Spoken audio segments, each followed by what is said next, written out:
lema elegido ha sido D2, docencia y digitalización en la universidad.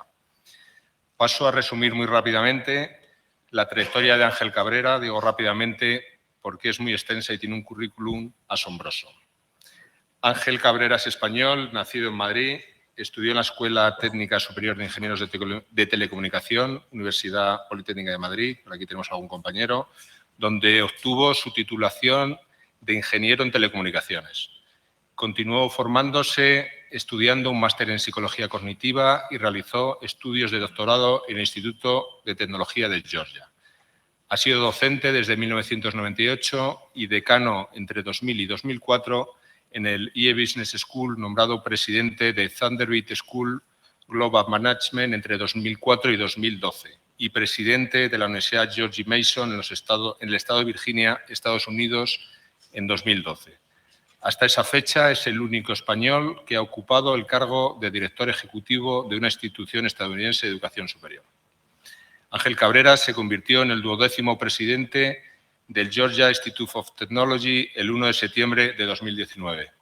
El Instituto de Tecnología de Georgia es una universidad pública de la ciudad de Atlanta, estado de Georgia, fundada en octubre del año 85 y especializada en la enseñanza de ingeniería, pero también tiene programas de arquitectura, ciencias, administración, informática, ciencias políticas y relaciones internacionales. Georgia Tech se encuentra junto al MIT, Stanford University, California Institute of Technology y la Universidad de California en Berkeley como una de las mejores universidades en ingeniería de los Estados Unidos. Entre sus últimos alumnos podemos destacar y mencionar al expresidente de los Estados Unidos, Jimmy Carter, o al expresidente de la República de Panamá, Juan Carlos Varela. Continuando con la trayectoria del presidente, destacar que ha recibido numerosos premios y reconocimientos. El Foro Económico Mundial nombró a Cabrera líder global del mañana en 2002, líder global en 2005 y presidente del Consejo de Agenda Global para promover el espíritu emprendedor en 2008. Fue nombrado Henry Crown Fellow por el Aspen Institute en 2008 y Great Immigrant por Carnegie Corporation en 2017. Es miembro del Diálogo Interamericano y del Consejo de Relaciones Exteriores. En 2014 recibió un doctorado honoris causa del Miami-Dade College y en 2018 recibió un doctorado honoris causa por la Universidad Politécnica de Madrid. Espero, presidente, no haberme equivocado en ningún dato, aunque muy probablemente me haya dejado muchos. Sin más, le doy la palabra. Muchísimas gracias por la invitación y, sobre todo, muchísimas gracias por el trabajo que todos los que estáis aquí en esta reunión hacéis cada día por apoyar la educación superior de calidad y por progresar y por innovar, que no es fácil como lo haremos.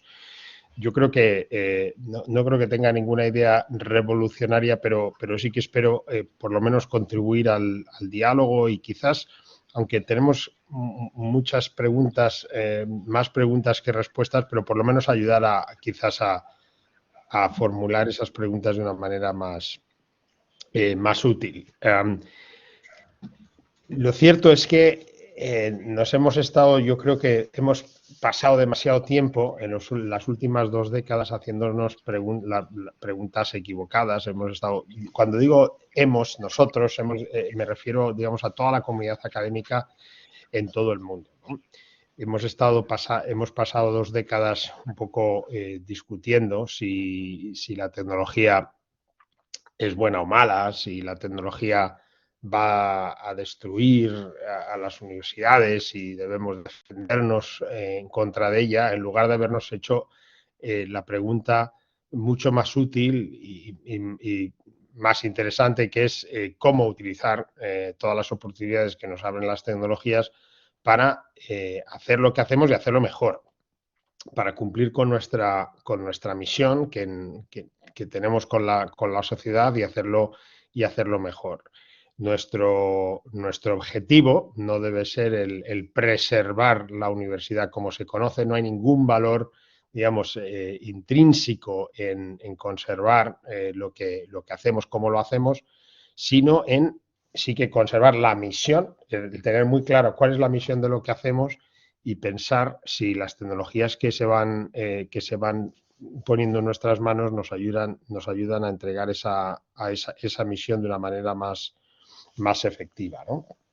Y bueno, pues si hay algún resultado, digamos, o algún efecto positivo entre los muchísimos trágicos y negativos de la pandemia de la que estamos saliendo ahora, pues quizás es que haya un poco resuelto ese dilema, haya terminado con la pregunta poco útil que nos estamos haciendo durante demasiado tiempo y haya transformado esa pregunta en una mucho más interesante, ¿no? Pero bueno, no soy un historiador, como habéis oído, soy pues una mezcla de ingeniero, psicólogo y quizás business, escuela de negocios, pero no hace falta ser historiador para ver una relación muy directa entre cómo ha ido evolucionando la tecnología a lo largo de la historia y la forma que ha ido tomando la universidad. Esto no es algo nuevo. De hecho, bueno, pues si nos vamos a los orígenes de quizá la primera gran tecnología transformadora del conocimiento, que es el libro, o digamos el objeto más parecido al libro actual, que seguramente sea pues ese manuscrito medieval copiado por amanuenses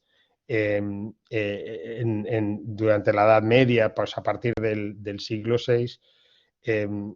Si pensamos en justo coincide, o sea, esa tecnología del libro manuscrito en pergamino, ¿no? Copiado a mano, con mucho cuidado y con mucha inversión de tiempo en monasterios en toda Europa, coincide con la emergencia de las primeras universidades y no es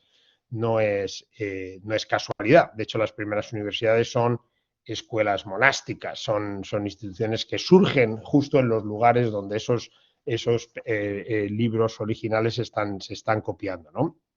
Y surge ahí porque los libros son carísimos, son muy difíciles de producir, son muy escasos, pero son joyas de conocimiento, ¿no? que nos dan donde se codifica el conocimiento, y hay que ir a aprender a donde están esos libros, ¿no? Y cuando uno tiene un libro muy valioso, se crea toda una escuela en torno a él para poder leerlo y escuchar el conocimiento de ese libro.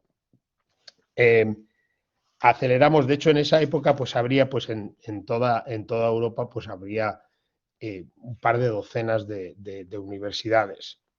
Pasas quizás la siguiente revolución del conocimiento, la siguiente gran tecnología del conocimiento, quizás, que sea la imprenta, ¿no? de Gutenberg en el siglo XV, donde ya podemos pasar de producir con mucho coste y mucha lentitud un libro a poder hacerlo de manera más rápida, y coincide también con una explosión de las universidades en toda Europa, donde vamos de tener pues un par de docenas a tener pues más de 100 universidades, ¿no? Y a partir de ahí, por cierto, dentro de estas universidades que ya empiezan a colocarse al margen de o además de instituciones monásticas y catedrales, etcétera, la pieza clave en cualquier campus universitario pues empieza a ser la biblioteca, que es donde está almacenado esta tecnología que es clave para el aprendizaje. La siguiente, quizá, gran revolución tecnológica es la revolución industrial, donde si quieres, combinas el poder de la imprenta con el poder de la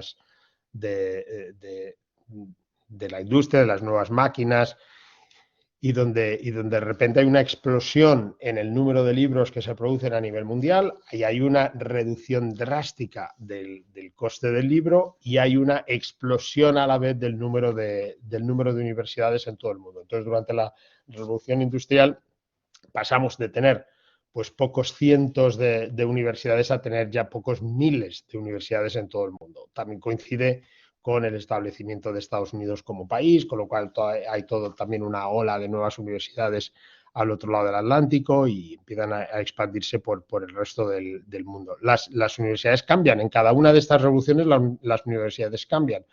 Pasamos de tener muy poquitos libros almacenados como joyas en una biblioteca, central al campus universitario, a tener ya cada alumno puede tener acceso a un libro, puedes prestarlo o incluso comprarlo, ¿no? Puedes sacarlo de de la biblioteca y llevártelo a tu casa, o puedes incluso comprar tu propio libro, y eso pues transforma lo que sucede dentro del aula, lo que sucede dentro de las universidades.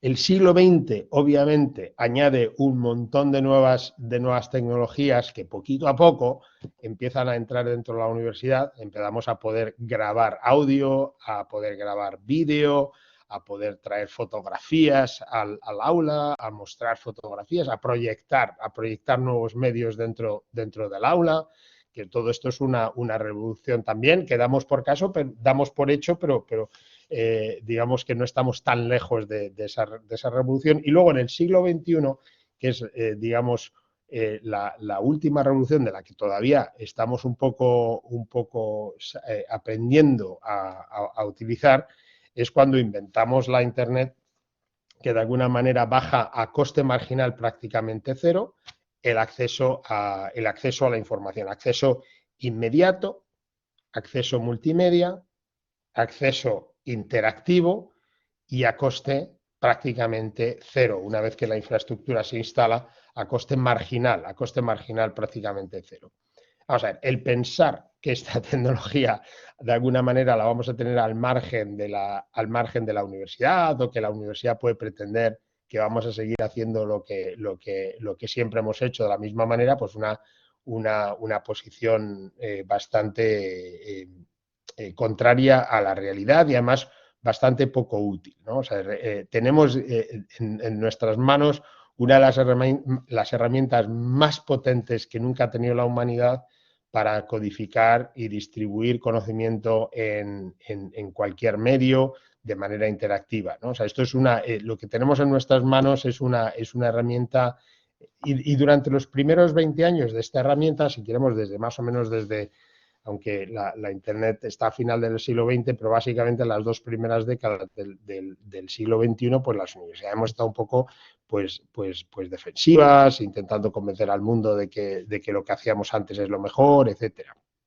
Y lo que ha hecho COVID ha sido un poco una despertarnos a todos. En nuestra propia universidad, quizás como ejemplo, o sea, nosotros somos una universidad, como habéis oído antes, de unos 150 años, fundada en el sur de los Estados Unidos justo después de la Guerra de Secesión, cuando el sur, digamos, se despierta después de esa guerra, dándose cuenta que se está quedando atrás como una economía agraria que no puede competir con el norte, que está industrializado, y entonces se crea nuestra escuela, Georgia Tech, se crea como una escuela para modernizar la economía del sur, una escuela de ingenieros para tratar de traer la tecnología al sur.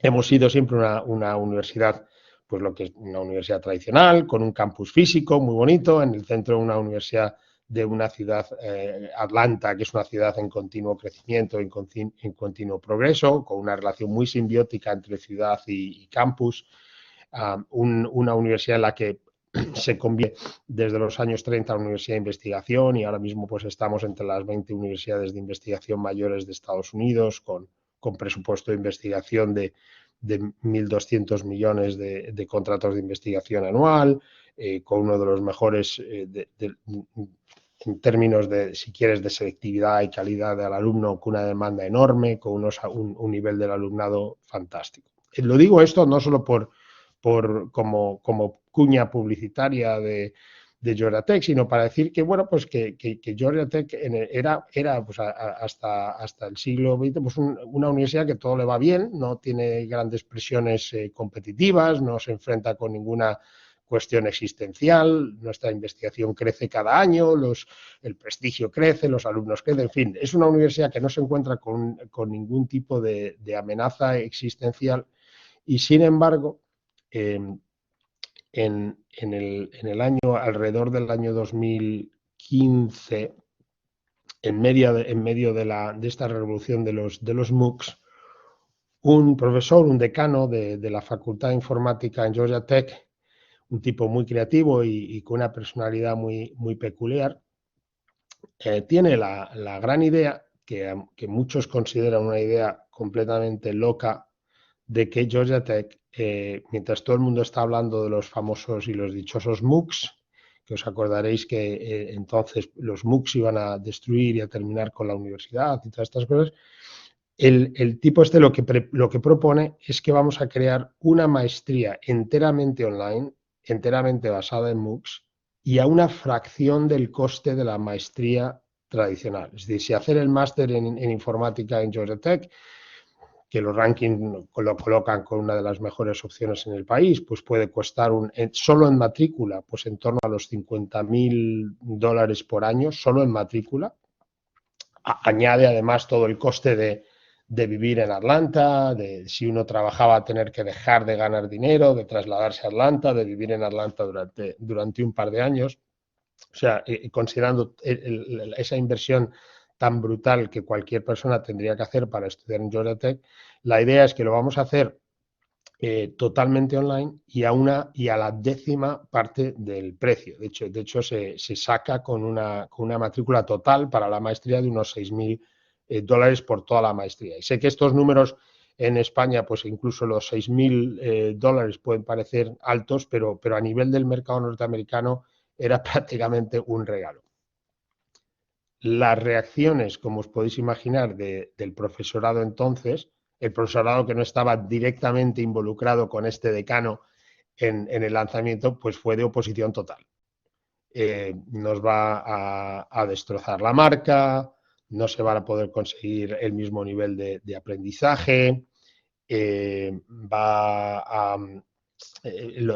tema de la reputación era central en todas las quejas de que una universidad como nosotros no puede hacer eso, el MIT no lo hace, Harvard no lo hace, que es muy curioso porque MIT y Harvard de hecho crean una empresa al principio sin ánimo de lucro, ahora se lo han vendido y han ganado mucho dinero, se lo han vendido a una empresa mayor, crearon, como sabéis, edX, que también se creció por todo el mundo, incluido en España, pero ni Harvard ni MIT pusieron sus programas, sus titulaciones dentro de su propia plataforma, ¿no? Como dicen aquí a veces los americanos, no querían probar su propia comida de perro, ¿no? O sea, no se atrevían a colocar dentro de la plataforma que ellos habían creado, con además un discurso revolucionario que iba a transformar toda la educación en todo el mundo, pero no se atrevían a... Bueno, nosotros sí lo hicimos, pusimos a través de la iniciativa esta que os digo, pusimos la maestría la primera, que fue una maestría de informática, pusimos en una de las plataformas que surgieron de Stanford. Por cierto, Stanford tampoco quiso poner sus propias maestrías en esta plataforma. Y luego la segunda, la primera fue en informática, la segunda fue en análisis de datos y la tercera en ciberseguridad las pusimos en la plataforma de edX. Bueno, el resultado de esta experiencia fue que en los últimos 6 años esas maestrías en conjunto han pasado de 0 alumnos a 16.000 alumnos. Y de hecho, la tercera parte de los alumnos de Georgia Tech ahora mismo son estudiantes enteramente online. Y la experiencia lo que ha hecho ha sido también resolver muchas de las críticas y de esas dudas que durante años nos frenaban y nos limitaban por hacer ese cambio. Por ejemplo, la idea de que iba a canibalizar, esto seguro que aquellos de vosotros que sois líderes de innovación dentro de vuestras universidades lo habéis oído mucho, no es que este programa va a canibalizar la maestría tradicional. Bueno, curiosamente, no solo no la ha canibalizado, porque la maestría tradicional sigue ahí, y sigue ahí porque cumple una función muy interesante para determinados estudiantes, sino que además, que es un poco el argumento que yo siempre he hecho, es decir, bueno, pues si el nuevo programa canibaliza al anterior, pues quizá lo que hemos aprendido es que el nuevo programa es mucho mejor y responde mucho mejor a las necesidades del mercado que el programa anterior. O sea, es decir, el mundo, si canibalizamos totalmente y el programa anterior desaparece, pues a lo mejor hemos descubierto una manera mejor de cumplir nuestra misión. Que eso es a lo que iba al principio, es decir, nuestro objetivo debe ser no preservar lo que hacemos como si hubiera un valor, no sé, religioso, sagrado en la manera en la que lo hacemos, sino pensar en cómo entregar y cómo cumplir nuestra misión de una manera mejor. Pues en este caso ni siquiera hubo canibalización, es decir, el programa tradicional sigue funcionando de manera muy saludable, pero sí que hay distintos alumnos que eligen uno y eligen el otro. Lo que hemos visto es que en las nuevas maestrías estamos dando acceso a un montón, a miles y miles de personas que hasta ahora no tenían acceso a este tipo de programa. Es decir, si eres no sé, imagínate, perfil mujer, 30 años, niños pequeños, ingeniera software en un banco en Colorado, que quiere y necesita una maestría para poder seguir creciendo dentro de su carrera. La idea de que puede interrumpir su carrera, mover a toda la familia a Atlanta, asumir todo ese coste para volver a estudiar, es prácticamente, no es muy realista. Con este programa, esta persona hace su maestría y puede seguir progresando. O sea, había otra crítica que era vamos a bajar la calidad de los estudiantes. Pues los estudiantes que estamos reclutando en esta maestría tienen estudios muchas veces en universidades al mismo nivel, y de hecho estamos reclutando estudiantes que han estudiado en universidades en las que antes no reclutábamos a través de este método. Había otras críticas de la calidad del aprendizaje. Estamos haciendo muchas mediciones de resultados de aprendizaje y no tenemos ninguna evidencia, todo lo contrario. A veces hacemos test ciegos, ¿no? de quién ha hecho este examen, sin saber en qué programa ha salido, y la calidad es la misma. Y luego el tema de la reputación, de que si nos iba a destrozar la percepción, la reputación, MIT no lo hace, Carnegie Mellon no lo hace, Stanford no lo hace y lo vamos a hacer nosotros. Bueno, pues lo que ha resultado es que la marca Georgia Tech digamos que ha ayudado a esparcir mucho más a nivel nacional, y el ranking, como sabéis, estos rankings son muy influyentes en Estados Unidos de nuestros programas en informática, pues son más altos de lo que nunca han sido, ¿no? O sea, y de hecho hemos aprendido un montón de cosas. Muchos de los antiguos alumnos de estas maestrías han creado de verdad una sensación de comunidad. Muchos de ellos ahora son voluntarios o trabajan pagados, pero con un cobro bastante bajo, por cierto, como ayudantes en el programa, porque quieren estar en contacto con nuevos estudiantes. Este programa ha sido una transformación en cómo Georgia Tech nos entendemos a nosotros mismos, como lo que nos dábamos permiso a nosotros mismos que era posible o que no era posible, ¿no? Aún así, en el resto de programas tradicionales, más de la mitad de los profesores de Georgia Tech nunca habían enseñado online, ¿no? Como yo creo que es un dato seguramente parecido en todas las universidades del mundo. Y no solo no habían enseñado online, sino que tenían una sensación bastante hostil en cuanto a la tecnología online, lo veían quizá como una amenaza, lo criticaban como un sustituto de baja calidad. Y ahí es donde llega COVID, y sin aviso para ninguno de nosotros, pues en 2 semanas tuvimos que enfrentarnos todos con el desafío enorme de mover todas nuestras actividades a un canal online, ¿no? Todas nuestras actividades administrativas, todos los servicios a estudiantes y toda la parte docente. Con lo cual pasamos de quizá menos de la mitad del profesorado que había tenido experiencia de este tipo a tener el 100% de experiencia. Entonces, ¿a dónde vamos a partir de aquí? Pues vamos a ver, yo creo que no es razonable pensar que como hemos descubierto la pólvora, hemos descubierto el nuevo mecanismo de llegar al estudiante, que toda nuestra enseñanza va a ir online, pero sería totalmente ingenuo y muy peligroso pensar que ahora que el COVID ha pasado vamos a volver a hacer exactamente lo mismo que hacíamos. Y de hecho, yo creo que nuestra función colectiva como líderes o administradores, ¿no?, de instituciones de educación superior es precisamente empezar rápidamente a experimentar con distintos modelos y a intentar construir un modo nuevo, ¿no?, de enseñanza superior. Y yo creo que hay por lo menos 3 áreas en las que tenemos que estar muy activos. Una es en temas de acceso, es decir, cada una de estas revoluciones a las que me refería, digamos, esa escuela monástica de la Edad Media, esa universidad un poco de la Edad Moderna y luego esta explosión universitaria, lo que ha hecho ha sido dar acceso a más gente a ir a la universidad. En nuestro país estamos no muy lejos de esta última revolución de acceso, ¿no? De una generación como la mía, en la que era ya muy posible ir a la universidad, a la generación de mis padres, en las que muy poquita gente en España podía ir a la universidad. Esta nueva revolución crea unas cuestiones interesantísimas de a quién no estamos llegando todavía.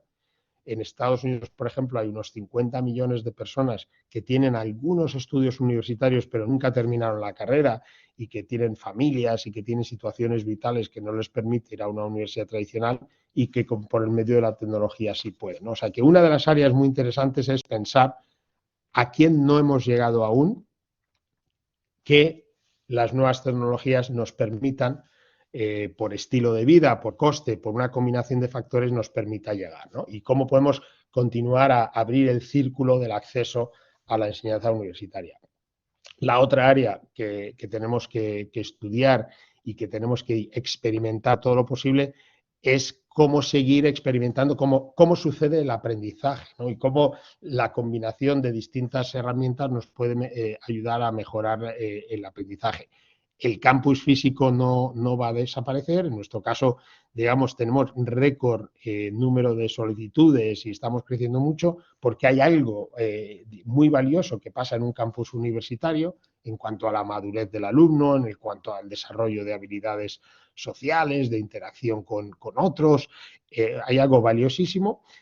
Pero a la vez lo que nos estamos dando cuenta es que las tecnologías tradicionales, el encerado, el aula, etcétera, pues cambian un poco de propósito, ¿no? El alumno no quiere ir a un aula para que le demos una lección magistral, quiere ir a un aula para interactuar, para trabajar en equipo, para resolver problemas. O sea, hay toda una serie de áreas de investigación y de innovación muy interesantes en cómo combinar de manera inteligente las distintas tecnologías que tenemos, ¿no? El encerado es una tecnología, el aula es una tecnología, el Internet, el acceso, son tecnologías, cómo se pueden combinar de manera óptima, ¿no? Para mejorar el aprendizaje, para personalizarlo, para hacerlo mucho más activo, para hacerlo mucho más efectivo, para hacerlo mucho más global. El Tecnológico de Monterrey, por ejemplo, tiene unas experiencias interesantísimas, ¿no? En cómo crear clases compartidas con estudiantes de otros países. Es decir, hay un área ahí de investigación e innovación enorme.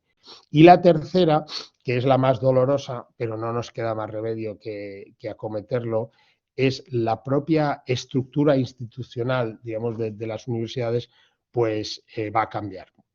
En Estados Unidos, por ejemplo, en las universidades públicas, en el estado de Georgia solo, somos 26 universidades. Hay dos, Georgia Tech y la Universidad de Georgia, que estamos creciendo. Nosotros, como decía, tenemos récord, cada año tenemos un récord mayor de solicitudes. En fin, estamos desbordados un poco por la demanda. Las otras, de las 26 hay esas dos que estamos creciendo, 3 que están más o menos planas y el resto están decreciendo. El resto tienen problemas de que no tienen suficientes alumnos para llenar las aulas y tienen un poco una crisis casi existencial, que se están un poco, de momento, resistiendo, haciendo todo lo que pueden, pero que tarde o temprano nos va a llevar a tener que tomar decisiones en el propio estado de Georgia de cuántas universidades necesitamos tener, si el número de instituciones y el tipo de instituciones que tenemos hasta ahora son las adecuadas. Hay mucha gente, a lo mejor en zonas rurales, que iba a esa universidad que tenían en su pueblo porque era la única opción que tenían y ahora ya tienen opciones de otro tipo a través de Internet, que quizá además son opciones que tengan menos coste social para el alumno, para el contribuyente, para todo el mundo. O sea, yo creo que hay una tercera parte de innovación que va a ser también muy compleja. Innovación, esa tercera parte de innovación, de cambio, va a ser una parte quizá no tan dirigida por profesores y por gente dentro de la propia universidad, quizás sea más a nivel de gobierno de universidades, a nivel político, va a ser doloroso, pero yo creo que hay que tener los ojos abiertos porque eso también va a pasar. No quiere decir que las universidades desaparezcan, pero algunas a lo mejor y las que queden va a haber, digamos, una reorganización, si quieres, de los números de universidades, de los tipos de universidades, de los tipos de misión de las universidades. En definitiva, yo creo que estamos en un momento súper interesante. Yo creo que digamos, como yo creo que decía Mark Twain, decía, los rumores sobre mi desaparición, había rumores de que había muerto. Y él salió y dijo, no he muerto. Digo, el tío decía, los rumores sobre mi desaparición han sido bastante exagerados, ¿no? Pues los rumores sobre la desaparición de la universidad han sido bastante exagerados. La sociedad necesita universidad y necesita universidad más que nunca, sobre todo porque vivimos en una economía del conocimiento basada totalmente en la capacidad humana y en la innovación y en la investigación. Todo lo que hace la universidad es fundamental, pero lo que no es fundamental es un tipo determinado de universidad, un tipo de formación. Un poco ese es el mensaje que a mí me gustaría transmitir, que pasemos a fijarnos en cómo conservar la universidad en su estado actual, a responder la pregunta mucho más útil de cuál es nuestra misión y cómo las nuevas tecnologías nos pueden ayudar a llegar a esa misión de manera mucho más efectiva. Muy bien, muchísimas gracias, presidente. Estamos en la sala más de 170 personas. Creo que nos puedes ver, sí, ver el cogote, ¿no? desde arriba. Creo que ha sido una interesante reflexión sobre el estado actual y el futuro de la universidad en todo el mundo, no solo en nuestro país, como bien nos has contado. Creo que puede generar un debate importante entre la gente de la sala y estoy seguro que alguno de mis compañeros de CRUETIC quieren hacer alguna pregunta. Vamos, entiendo, muy justos de tiempo por su agenda. No sé si en torno a 10-12 minutos nos podemos robar. Perfecto. Sí, perfecto. Vamos a abrir turno de debate, a ver si algún compañero quiere abrir un turno de reflexión. Bueno, Ángel, siempre es un placer escucharte. Hombre, reconozco esa voz inmediatamente. Esta voz la reconoces. Soy Carlos Delgado. Siempre, Ángel, y con mucho gusto siempre coincidir contigo y que tú conoces bien la Universidad Americana, Thunderbird Mason, Georgia Tech, pero también la Universidad Española como estudiante o como profesor en el sistema público y privado.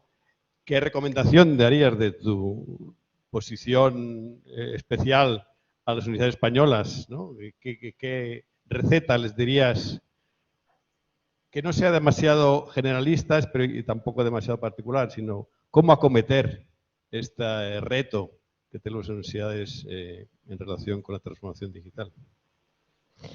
Pues, hombre, primero, como hemos visto no sé si eran los Clinton, les gustaba decir eso de que nunca hay que desaprovechar una buena crisis, ¿no? Y lo hemos visto durante COVID, obviamente, que ha sido un impulso, digo, sin olvidarme de todo el daño que ha causado, pero ha sido un impulso enorme a la innovación porque no nos quedaba más remedio.